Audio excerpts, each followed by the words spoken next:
L'unguénisme affirme alors que seul un modèle standard plus simple et complexe est apte à accompagner les pays africains à l'émergence économique, car ceux-ci ont déjà beaucoup de problèmes pour acter encore un modèle d'émergence économique complexe.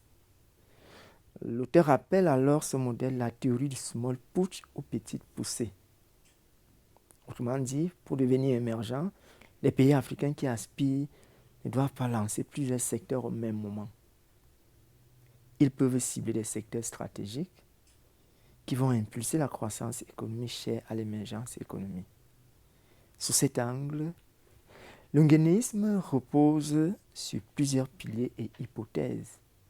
Si l'Afrique a faim, c'est parce que ses terres ont faim. Si l'Afrique a faim, c'est aussi parce qu'elle trouve plus de temps à faire des enfants et moins de temps à réfléchir sur l'avenir de cet être nouveau. Bref, l'enfant n'est plus un problème de revenu au sens keynésien du terme, mais plutôt un bien de Dieu. Je suis Julien Grégoire Nguyen Ateba, titulaire d'un doctorat PhD en économie, option économie de développement. Alors, je suis par ailleurs spécialiste en logistique, transport, douane et transit et chercheur et écrivain.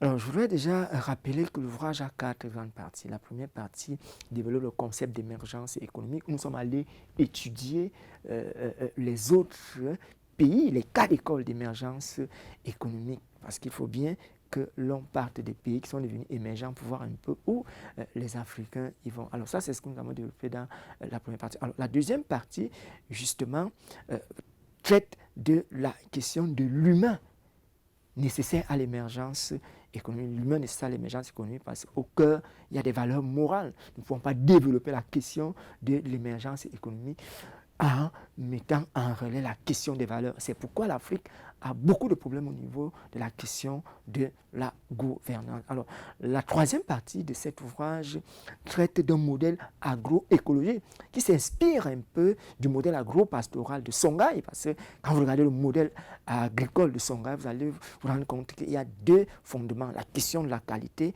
et la question de la quantité au niveau de l'agriculture. C'est un modèle agricole un peu intégré. Les pays africains devraient s'inspirer de ce modèle-là pour développer l'agriculture. Et nous partons de là pour démontrer quand même que l'un des fondements du développement de l'Afrique aujourd'hui, ce sera la question agricole. Maintenant, le dernier chapitre, justement, c'est un chapitre qui traite de la théorie de l'unguénisme comme un modèle d'émergence économique attesté, parce que ce modèle s'inspire sur une théorie standard que nous avons appelée la théorie du small putsch. Et dans la théorie du small putsch, nous démontrons en réalité que pour qu'un pays devienne émergent, il doit mettre l'accent sur deux choses: la question démographique et la question agricole. Alors, la question du développement de l'Afrique nous tient depuis quelques années aujourd'hui. Chaque fois, nous nous sommes toujours posé la question de savoir quelle peut bien être notre contribution aux questions de développement de l'Afrique. C'est pourquoi la plupart de nos travaux de recherche portent sur la question du développement de l'Afrique. C'est à partir de là que nous sommes partis. Donc nous sommes un peu hantés par cette question du développement de l'Afrique. C'est pourquoi nous sommes très ancrés dans la plupart de nos travaux de recherche sur les problématiques de l'Afrique. On voudrait voir l'Afrique se développer.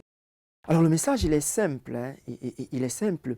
Il faut quand même que l'Afrique se pose la question de savoir si elle veut se développer aujourd'hui. Et vous voyez au cœur de cet ouvrage, la problématique est celle de savoir est-ce que l'Afrique peut se permettre réellement ses propres modèles de développement.